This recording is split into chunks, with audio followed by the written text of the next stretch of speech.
My name is Earl, and I am the Program Director of KZZL Bull Country 99.5 with Inland Northwest Broadcasting. I'm Hannah Wisnant, or AKA Hannah Fox.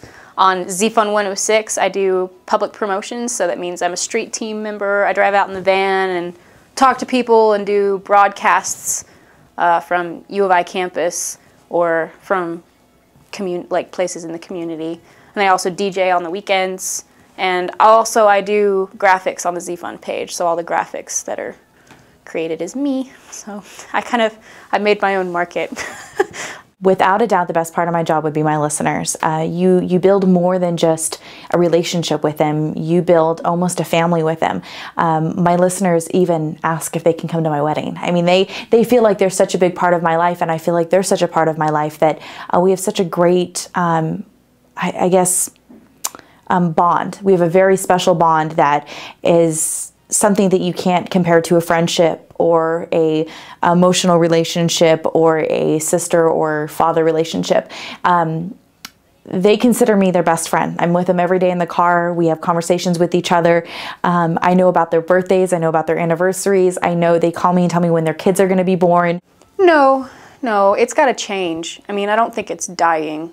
I think it's changing, which people see it's not the same as it used to be, and so people think that it has died, but it's just evolving with everything else. I mean, it has to have its own place in the world, I think, but it's definitely not dying. I can't imagine a world without FM radio. That just seems absurd to me. My best memory in radio was actually when I had first started out. I was doing the morning show. I was helping out with the drive as well, but I was actually doing a live remote. And this one car pulls in, and this gentleman gets out of his car, and he goes, "Are you Bree?" And I said, "Well, yes, I am."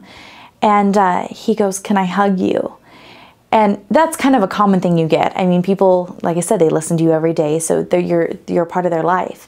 And he walked up to me, he hugged me, and then he pushed me away and then held my shoulders and said, "You don't realize what you've done for me." And I kind of smiled and I laughed and I said, "Well, what do you mean?" And he was probably a gentleman in his, I would say, late 40s.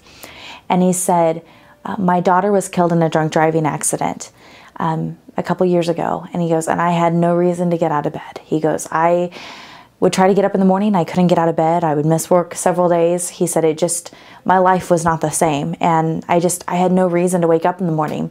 He goes, "One day I turned on the radio and I heard your bright, shining voice at 6 a.m. And he goes, "And it was from that point on, you gave me a reason to get out of bed every single morning." He said,